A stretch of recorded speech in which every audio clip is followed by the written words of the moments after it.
अस्सलाम वालेकुम स्टूडेंट्स, मैं माजिद अली आपका वेब टीचर, आपका कंप्यूटर टीचर, आपका दोस्त आज वेब डिज़ाइनिंग के लेक्चर नंबर 4 के साथ आपकी खिदमत में हाजिर हूँ। तो आज हम सीखेंगे वेब डिज़ाइनिंग में लेक्चर नंबर 4। तो लेक्चर नंबर 4 को स्टार्ट करने से पहले जो मैं हर दफ़ा आप लोगों से गुजारिश करता हूँ कि मेरे जो प्रीवियस लेक्चर जो अटेंड कर रहे हैं, जो मेरा जो अभी लेक्चर आप अटेंड करेंगे, अगर आपको ये लेक्चर अच्छा लगे तो लाजमी तौर पर आपने मेरे लेक्चर्स के नीचे कमेंट्स किया करें। ज़्यादा अच्छा लगे इसे शेयर भी किया करें। ओके, अगर हो सके तो कुछ ये लेक्चर्स डाउनलोड करके कोई ऐसा शख्स जो उसके पास नेट की फैसिलिटीज़ नहीं है उसको ये डाउनलोड करके उस शख्स तक ये लेक्चर्स प्रोवाइड करें ताकि वो शख्स भी इस कंप्यूटर को अच्छे से बेहतर तरीके से सीख सके। आपको भी दुआएं दें और मुझे भी दुआएं दें। ओके जी, अब हम स्टार्ट करते हैं जी अपना आज का काम। जैसे कि लास्ट टाइम हमने काम किया था वेब डिज़ाइनिंग में CSS के लेक्चर नंबर 3 में हमने ये सीखा था कि हमने टेक्स्ट के चंद एक कंट्रोल्स के ऊपर काम करना शुरू किया था। जैसे कि आपके सामने है, फाइल सेम वैसी है, कुछ भी मैंने उस फाइल में चेंजिंग अभी तक बिल्कुल नहीं की, ताकि आपको जैसे जो मैं काम करूं एग्जैक्ट आपको वैसा वैसा नज़र आ सके। इसका नोटपैड ओपन कर लेते हैं जी। ये देखें जी, कोडिंग हमारे सामने है। फॉर्मेट में जाके इसका थोड़ा सा फ़ॉन्ट साइज़ हम कर लेता हूँ जी ऑलमोस्ट 18-20, ताकि थोड़ा सा ज़रा साइज़ बड़ा हो जाए, आपको भी समझ आएगी ईजीली और मुझे भी आसानी हो जाएगी पढ़ने में। अब बात कुछ यूँ थी हमारे पास कल की कि हमें सीखना था टेक्स्ट के इसके सारे प्रॉपर्टीज़। CSS में टेक्स्ट की हमें कौन कौन सी प्रॉपर्टीज़ अवेलेबल हैं आज हम सीखेंगे वो। जैसे कि क्या प्रॉपर्टीज़ हमें मिलेगी, पहले तो मैं ये सीखा था, ये सिलेक्टर था P फॉर पैराग्राफ का, ये था इसका कलर, मैंने येलो कलर डिसाइड कर दिया था, ऊपर बैकग्राउंड कलर आ रहा ऑरेंज, मैं इसको कर देता हूँ जी वाइट। डिफ़ॉल्ट भी वाइट होता है, मैं फ़िलहाल वाइट ही कर रहा हूँ ताकि उसके ऊपर मुझे मेरा टेक्स्ट इजीली ब्लैक कलर का नज़र आ सके जी। ठीक है, तो इसलिए मैंने इसको कर दिया है सिंपल सा कलर। ये जी मेरे पास फाइल आ चुकी है, इसका प्रीव्यू भी चेक कर लेते हैं कि कलर हमारे पास जो भी चेंज किया है वो चेंज वाकई हो चुका है ना। नहीं जी, वाइट हो चुका है, वाइट हुआ बिल्कुल नहीं अभी भी। अब देखना ये है कि वाइट ये क्यों नहीं हुआ। ये मेरे पास नोटपैड फाइल Ctrl+S मैंने किया इस फाइल को एक मरतबा, यहाँ से रिफ़्रेश करना लाजमी था। ये जी रिफ़्रेश हो गया। वाइट के ऊपर येलो कॉम्बिनेशन कोई इतना सूटेबल नहीं है, तो मैं इसको कर देता हूँ ब्लैक ताकि फ़िलहाल आपको नज़र आए। रेड कर लेता हूँ, वाइट के ऊपर रेड भी एक अच्छा कलर होता है जी। तो कुछ ये देखें, क्लियर हो गई बात। अब हमें सीखना है इसके अंदर क्या मज़ीद काम। मैंने मोस्टली काफ़ी सारे टैग्स, काफ़ी सारी स्टेटमेंट्स, काफ़ी सारी कोडिंग कॉपी करके एक अलग फाइल में बना रखी है, वो मैं 1 बाय 1 वहाँ से कॉपी करके आपको यहाँ पे क्लियर करता जाता हूँ जी, ताकि आपको ये देखिए CSS नाम की फाइल में डेस्कटॉप पे रखी है। हम यहाँ से स्टार्ट करते हैं जी। एक हमारे पास था कलर। अब कलर के अंदर एक नई चीज़ है, ये लिखा आ रहा है हेक्साडेसिमल के कुछ कोड्स लिखे आ रहे हैं जी आपके पास। जैसे कि इसकी पूरे की स्टेटमेंट को मैं कॉपी कर लेता हूँ ताकि कॉपी होता जाएगा, आपको समझ आता जाएगा और क्लियर आपको मैं करता जाऊँगा। उसके लिए बिल्कुल परेशान भी नहीं होना आपने कि क्या हो रहा है, क्या मुश्किलात आपको आ रही हैं। सब मुश्किलात के आपके ज़िम्मेदार मैं हूँ जी।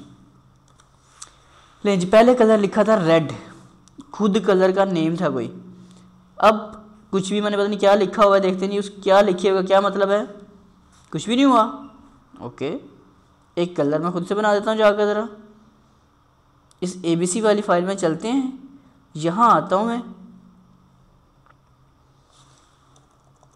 इसे मिटाते हैं। हैश के बाद मैं कहता हूँ FFAA और 33 Ctrl+S करके इसे करते हैं रिफ़्रेश। देखिए टेक्स्ट का कुछ कलर चेंज हुआ जी थोड़ा सा। अब क्या है ये FFAAEE क्या चीज़ है ये वाला कलर। तो हमारे पास जी एक होता है हेक्साडेसिमल कोडिंग, हैश का पहले साइन लगाया जाता है, उसके बाद यहाँ पर आप A से लेके F तक कोई भी अल्फ़ाबेटिक टेक्स्ट लिख सकते हैं और नंबरिंग के साथ भी उसको ऐड कर सकते हैं। जैसे कि F होता है फुल, इसे मैं कहता हूँ AA FF33। चेकिंग करते हैं जी क्या कुछ फ़र्क पड़ता है पहले इसका। बिल्कुल कुछ फ़र्क पड़ा। अब ये कैसे फ़र्क बन रहा है ये आपको क्लियर करूँगा मैं। फर्स्ट कलर का नेम है रेड, हैश साइन के बाद जो पहले ए लिखा आ रहा है ये है रेड कलर, ओके जी। दूसरा है ग्रीन और फिर है ब्लू, RGB लिखा होता है ना, RGB कलर्स हैं। ये कौन से कलर्स हैं? तो हम कलर्स बना रहे हैं RGB के, वेब के ऊपर RGB कलर यूज़ होते हैं। और वो कलर्स कौन से? हम हेक्साडेसिमल के ज़रिए बनाने की कोशिश कर रहे हैं कि पहले हैश का सिंबल लगा दिया, उसके बाद उसके अंदर A से लेके F तक उस कलर की शिद्दत को ऐड किया। जैसे मैंने बोला रेड, AA नॉर्मल सा कलर रेड हो जाए, FF फुल जितना भी ग्रीन है वो उसमें ऐड हो जाए, और साथ थोड़ा सा इसमें 33%। आप यहाँ भी ABC के जरिए भी बना सकते हैं, आप नंबरिंग भी लिख सकते हैं। मैंने लिखा 33। अब मैं कहता हूँ यहाँ पे 99 कि इसमें ब्लू कलर थोड़ा सा और ऐड करें। तो ये देखिए ग्रीन और ब्लू का कुछ कम्बिनेशन से बनता जा रहा है हमारे पास। साबित करने के लिए हम यहाँ कर लेते हैं काम, मैं उसको भी जाकर टेक्स्ट चेंज करता हूँ उसका भी। ये देखिए जी कुछ ब्लू सा कलर हो गया। हमें ज़्यादा अगर करना है इसको मैं कर लेता हूँ जी FF। ये देखें जी और ब्लू कलर बनता जा रहा है हमारे पास। तो रेड ग्रीन ब्लू से मिला के कलर भी होना। जैसे इधर मैंने FF किया, इसको भी FF करते हैं, मतलब ब्लू भी 100% है और ये वाला भी है। तो इससे कौन सा कलर बन जाएगा? ये देखिए जी एक पर्पल सा कलर रेडी हो गया आपके पास। तो वो लोग जो पिंक सा कलर बन गया, आई मीन तो जैसे भी कलर्स हमें अगर बनाने पड़े तो आप इस कोडिंग के ज़रिए भी कोई कलर बना सकते हैं। मतलब फ्री बैठे हैं, बड़ा इंटरेस्टिंग सा काम है। कुछ कोडिंग लिखें, कोई ना कोई नया कलर बनता है, तो ये भी बड़ा मज़ेदार काम होता है, बड़ा मज़ा आता है काम करने का। लेकिन अगर आपको कलर डायरेक्ट पता ही है तो आप उसको यहाँ जाएँ, उसको लिखें उसका नेम जो स्टैंडर्ड कलर हैं, तो आपके सामने वो कलर फिर भी बन जाएगा। एक और चीज़ मैं यहाँ पे इसे बैकस्पेस करता हूँ। मैंने लिखा माजिद, तो उसने क्या एक्सेप्ट किया? ऊपर वाला कलर, क्योंकि ये सब कलर नहीं था उसने एक्सेप्ट उसको नहीं करना। तो ये भी चीज़ ध्यान में रखनी है आपने, कोई ऐसा कलर का नाम नहीं लिखना जो हो ही ना। अगर कोडिंग से बना रहे तो इसी रूल्स को फॉलो करते हुए अपने कोडिंग के ऊपर काम करना है। ये तो बात हमने कल भी कलर की थी, कलर की बात आज भी मैंने कर दी आपके साथ जी। मुझे फ़िलहाल ये दोनों कलर्स आ रहे हैं, तो इसके अंदर मैं इसको करता हूँ जी कट, कंट्रोल X होती कट की शॉर्ट की। इसके बाद करता हूँ पेस्ट। अब देखना क्या है कि क्या कलर हेक्साडेसिमल वाला यूज़ किया जाता है कि जो मैंने खुद से रेड लिखा है उसको पिक कर रहा है। देखते हैं जी, रिफ्रेश किया, उसने किसको चूज़ किया? रेड को। लेकिन जब रेड ऊपर था तो उसने नीचे वाला चूज़ किया। तो ये भी ज़हन में रखना है कि एक ही तरह की स्टेटमेंट अगर गलती से दोबारा उसी चीज़ की दोबारा नीचे जाके लिख दी जाए तो वो ऊपर वाली स्टेटमेंट को स्किप कर देते हैं और नीचे जो स्टेटमेंट लास्ट दी होगी उसके ऊपर काम करना वो स्टार्ट कर देगा। जैसे आपको मैं एग्जांपल समझा चुका हूँ, एक मतलब फिर समझा देता हूँ ताकि आप क्लियर हो जाए। अभी रेड कलर आ रहा है जी, इसको मैं सेलेक्ट करता हूँ जो कलर मैंने यहाँ से बनाया। इसके बाद हम इसको पेस्ट करते हैं, कंट्रोल S करके अब चेक किया तो ये देखिए जी जो स्टेटमेंट उसके बाद में, क्योंकि ये देखिए पीछे तो कलर सेम है ना, प्रॉपर्टी तो दोनों की कलर ही है, आगे वैल्यू चेंज है तो वैल्यू जो बाद में मिलेगी उस वैल्यू को उसने एक्सेप्ट करना है। मुझे बाद में बेसिकली रेड ही चाहिए तो मैं रेड ले जाता हूँ ताकि ज़रा नज़र आता रहेगा कुछ यूँ जी। डन। नेक्स्ट प्रॉपर्टी की तरफ शिफ्ट होते हैं, नेक्स्ट स्टेटमेंट की तरफ आते हैं कि नेक्स्ट स्टेटमेंट क्या है इसमें जो हमें टेक्स्ट को कंट्रोल करने में मदद देगी। लेट्स स्टार्ट जी, नेक्स्ट स्टेटमेंट की तरफ आ जाता हूँ। ओपन करते हैं अपनी फ़ाइल को। लें जी एक और कोडिंग है, कंट्रोल C जस्ट कॉपी किया मैंने और आपकी इसी फाइल में आके एक दफ़े से कर लेते हैं हम लोग जी पेस्ट। पेस्ट की हमारे पास शॉर्ट की कंट्रोल V है, कंट्रोल V कंट्रोल S किया। कॉपी पेस्ट करने का स्टूडेंट्स मतलब सिर्फ इतना सा है कि काफ़ी ज़्यादा टाइम आपका बच जाएगा, मतलब आप मिनिमम टाइम के साथ मैक्सिमम काम सीख जाएंगे, वरना मैं बार बार लिखूंगा उसके ऊपर ज़्यादा टाइम लग जाएगा। क्योंकि आपको चीज़ मैंने बेस जो बना दी, अगर आपको वो समझ आ गई हुई है तो मेरा कॉपी पेस्ट किया हुआ 100% आपको समझ आएगा। उसके लिए टेंशन नहीं लेनी कि सर अब कॉपी पेस्ट करना शुरू कर दिया है तो कॉपी पेस्ट की बिल्कुल टेंशन नहीं लेनी। आपको exact cheese A to Z point two point समझाऊँगा, समझ आएगी, ट्रस्ट मी। ओके जी। ये देखें अब मैंने क्या किया, देखें कुछ येलो हो गया, आई मीन कुछ ब्लू हो गया, कहीं वाइट रह रहा है, क्या हो रहा है ये वाला काम। इसका मतलब ये है कि पैराग्राफ का टैग जहाँ मिले, इसने कहा था कलर करो, इसने भी बोला कलर करो, ये बोल रहा है कि कलर नहीं करना, आपने उसका जो बैकग्राउंड है उसको कलर कर दो जाकर। मैंने बोला कि जहाँ जहाँ पैराग्राफ है, ये देखिए इस वाइट वाले एरिया में पैराग्राफ नहीं था, टेक्स्ट नहीं था, उसको कलर नहीं दिया, वो बैकग्राउंड कलर भी बेसिकली आ रहा है। लेकिन जहाँ जहाँ पैराग्राफ होगा उसके बैकग्राउंड के ऊपर अगर आपको कुछ कलर करना पड़े तो आप यहाँ से आके कोई भी कलर अपनी मर्ज़ी का इम्प्लीमेंट कर सकते हैं जी। जैसे कि ब्लैक भी कलर है तो रेड के पीछे ब्लैक भी नज़र आता है। ये देखें कैसे ज़बरदस्त व्यू उसने निकाला है, उसका टेक्स्ट वाज़ेह करके सारा कुछ रख दिया, क्योंकि ऊपर वाला भी पी था, ये भी पैराग्राफ है। अब बीच में वाइट गैप की वजह पहले मैंने क्लियर की थी, फिर क्लियर कर रहा हूँ जी कि पैराग्राफ के टैग 2 लगे हैं। ये भी पैराग्राफ का टैग है, ये भी पैराग्राफ का टैग क्लोज हो गया, एक यहाँ से स्टार्ट हो रहा है। तो इट्स मीन कि बीच में जो गैप आया, एक पैराग्राफ का बीच में गैप आ जाता है, एक ब्रेक के टैग का गैप आ जाता है, एक एंटर जब करते हैं उतना गैप हमारे पास एक पैराग्राफ के बाद दूसरे पैराग्राफ का आता है। तो 2 पैराग्राफ हैं, तो हमने ऊपर बोला कि पी जहाँ कहीं पैराग्राफ का टैग मिले उसके ऊपर जाके मेरी ये कोडिंग बस इम्प्लीमेंट कर दें। ओके, अभी मैं ये जानता हूँ कि आपके माइंड में भी क्वेश्चन बन रहा हो, शायद कुछ लोगों के माइंड में बन चुका होगा कि हम दोनों पैराग्राफ को अलग अलग कलर करना चाहते हैं, इसको कलर अलग हो जाए, इस पैराग्राफ को कलर अलग हो जाए। आई मीन ऊपर वाला पैराग्राफ अलग स्टाइल से हम कंट्रोल करें, नीचे वाला अलग से कंट्रोल करें। तो इसके भी सॉल्यूशंस हैं, मैं वो भी आपके साथ ज़रूर शेयर करूंगा। लेकिन पहला हमारा टारगेट है कि हमें टेक्स्ट को CSS से कैसे कैसे कंट्रोल कर सकते हैं, हमें ये आना चाहिए। ओके, तो भी टारगेट से इतना रखें, जो मैं करवा रहा हूँ, जिस मेथड से करवा रहा हूँ बिल्कुल ठीक करवा रहा हूँ, आगे भागने की कोई जल्दी नहीं हमें। नेक्स्ट एक कोडिंग है जी, कॉपी करके देखते हैं जी ये कोडिंग क्या करती है।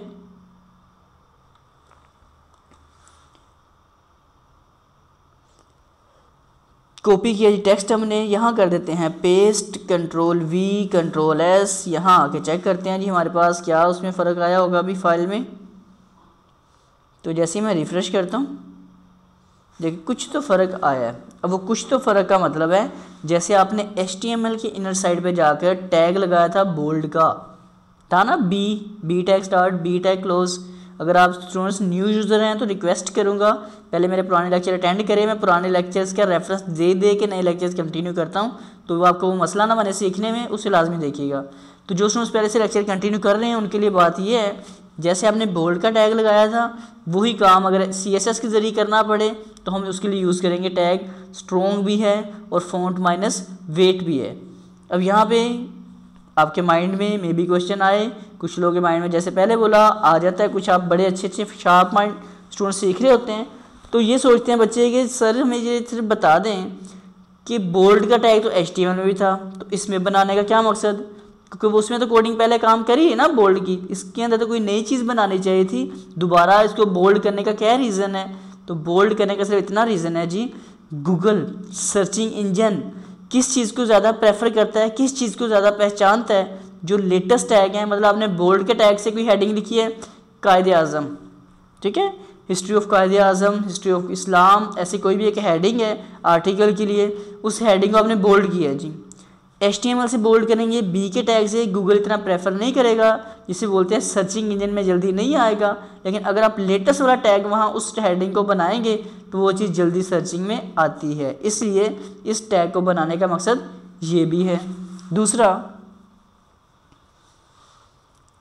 Font minus bold, font minus weight, ये कोडिंग है, इसके अंदर हम करने लगे हैं जी आकर कुछ Ctrl+S करके देखते हैं जी अब क्या होता है काम, कुछ फ़र्क पड़ता है हल्का सा भी। देखिए जी ये हमारे पास आ रहा है 900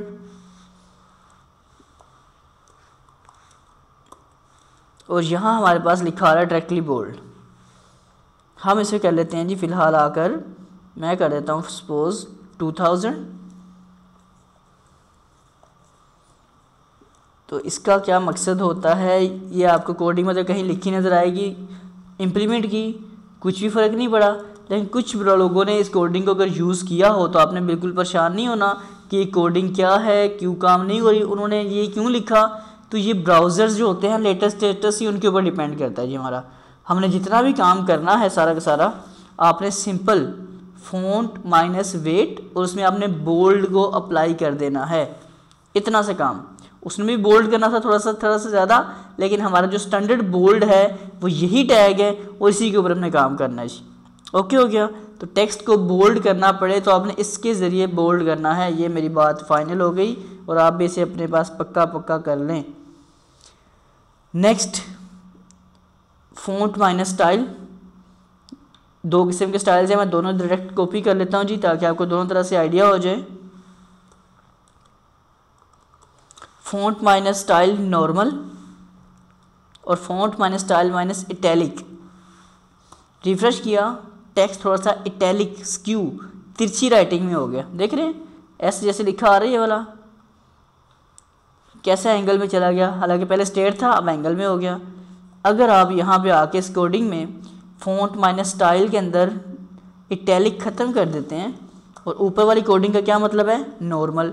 बाय डिफ़ॉल्ट भी नॉर्मल आ रहा होता है, और अगर आपको नॉर्मल खुद करना पड़े तो आप यहाँ पे नॉर्मल लिख के उस टेक्स्ट को एडजस्ट कर सकते हैं, सेट कर सकते हैं। लेकिन मुझे आपको दोनों समझाना था कि नॉर्मल हो तो वैसे आप नॉर्मल भी लिख सकते हैं, और नहीं तो आप उसमें सिर्फ इतना काम करेंगे, इटैलिक था इटैलिक किया। इसे रिफ़्रेश करते हैं, टेक्स्ट थोड़ा सा स्क्यू तिरछी राइटिंग में आपको नज़र आ जाएगा। बिल्कुल जी।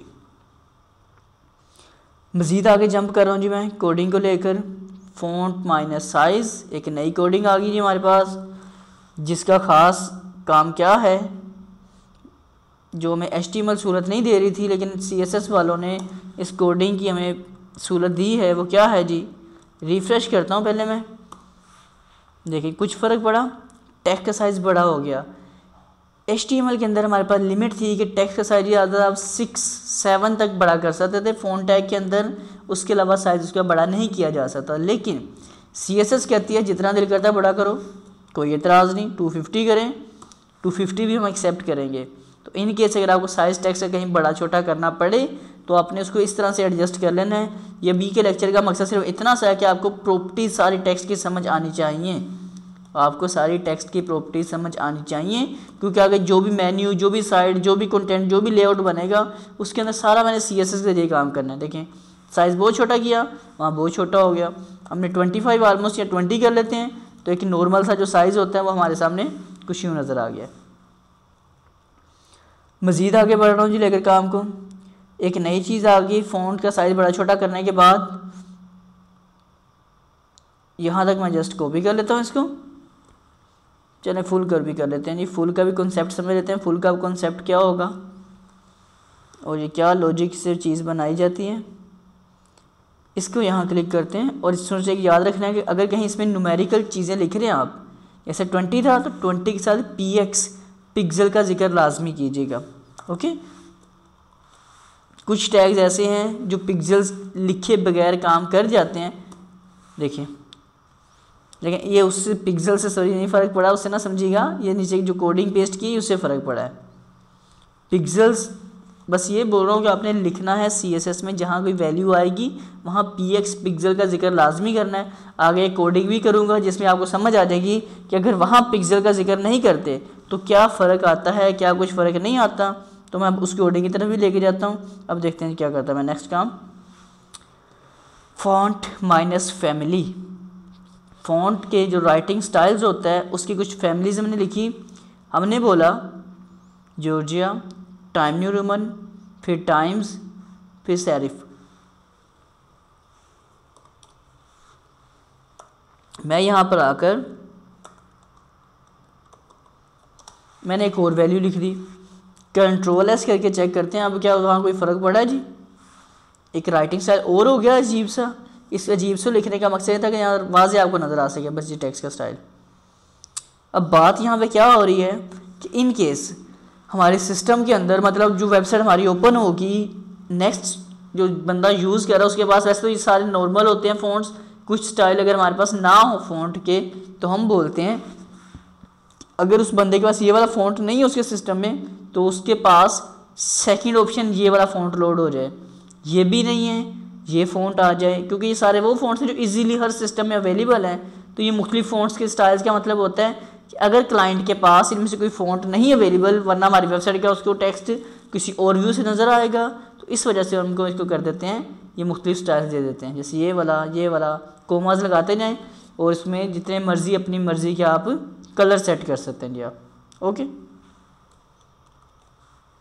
मैं फ़िलहाल एक ही कलर एक ही कर सकता हूँ।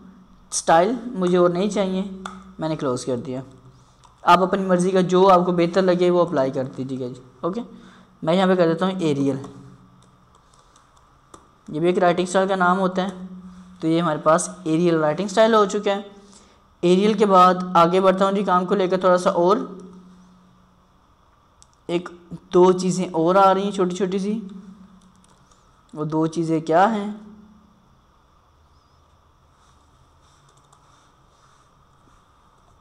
पेस्ट किया, कंट्रोल एस किया, व्यू देखते हैं जी अपने पेज का। लें जी, मैंने उसको जैसे किया कंट्रोल एस, तो उसने कुछ तो काम किया है। अब वो कुछ काम उसने क्या किया है अब वो आपको मैं क्लियर कर देता हूँ जी।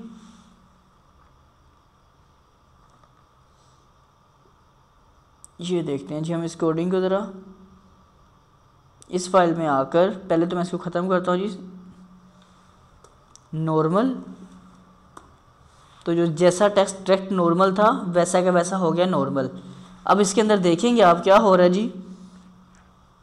कुछ जगह पे लेटर्स कैपिटल आ रहे हैं, होम पहले से कैपिटल है ना, टू कैपिटल आ रहा है हमारे पास, क्विक कैपिटल आ रहा है। तो कुछ जगह पे जो लेटर्स पहले से ही कैपिटल लिखे हैं वो कैपिटल ही रहेंगे, लेकिन जो टेक्स्ट बाकी सारे स्मॉल लिखे हैं वो देखिए उनके ऊपर क्या इफेक्ट करती है। ये वाली कोडिंग एक स्टाइल है ये भी। तो स्टाइल क्या है वो हम अप्लाई करके देख लेते हैं। ये देखिए जी, वापस मैं ले आता हूँ ये कोडिंग को कि फ़ॉन्ट माइनस वेरिएंट। पहले तो नॉर्मल का मतलब नॉर्मल ही होता है, लेकिन अगर आप फ़ॉन्ट माइनस वेरिएंट कर दिया स्मॉल माइनस कैप्स, तो इसका देखते हैं जी हमें क्या कॉन्सेप्ट अब समझ आता है। ले देखिए कुछ तो फ़र्क पड़ा है। वो कुछ तो फ़र्क का मतलब ये समझ लेना आपने अच्छे तरीके से। ओ इसका पहले कैपिटल था, ठीक है, इसलिए ओ थोड़ा सा और बड़ा हो गया, लेकिन जो एन था ऑन दी इंसर्ट का आई कैपिटल था वो थोड़ा सा बड़ा हो गया। जैसे क्विक का क्यू कैपिटल था थोड़ा सा बड़ा हो गया। इसमें हो ये रहा है कि लेटर सारे ही कैपिटल हो जाएंगे, लेकिन जो पहले ही कैपिटल लेटर था वो बड़े स्टाइल में आ जाएगा, थोड़ा सा बड़ा साइज उसका हो जाएगा, और बाकी वाले साइज थोड़ा सा छोटा होके लेकिन स्टाइल उसका कैपिटल में ही रहेगा। जैसे आप देख रहे हैं इसमें कोई लेटर आपको स्मॉल छोटी भी सी का नज़र नहीं आ रहा, लेकिन जो पहले आपने कैपिटल ए करके लिखा था उसका साइज थोड़ा सा बस बड़ा, जैसे टी था साइज थोड़ा सा बड़ा हो गया, बाकी लेटर उसके आगे से चल रहे हैं और छोटे छोटे हो रहे हैं। ओके, तो ये भी एक स्टाइल्स हैं जो CSS हमें सिर्फ प्रोवाइड कर सकती है, HTML ये हमें फैसिलिटीज़ नहीं देती थी, तो हमने उसको भी नहीं यूज़ किया जी। उसके बाद है जी हमारे पास टेक्स्ट माइनस जस्टिफाई। काम की चीज़ है ये वाली जी, आपको यूज़ करनी पड़ेगी, इसलिए मैं इसको यूज़ करके दिखा रहा हूँ आपको। टेक्स्ट जस्टिफाई क्या काम करता है अभी इसे कर देता हूँ। पहले मैं पेस्ट और कंट्रोल एस करके F5 नहीं करूँगा ताकि आपको फ़र्क समझ आ जाए। पेस्ट किया, ये देखें जी स्टार्टिंग पॉइंट ये वाला है, एंडिंग पॉइंट इसका यूँ कुछ देख रहे हैं अजीब सा बना आ रहा है।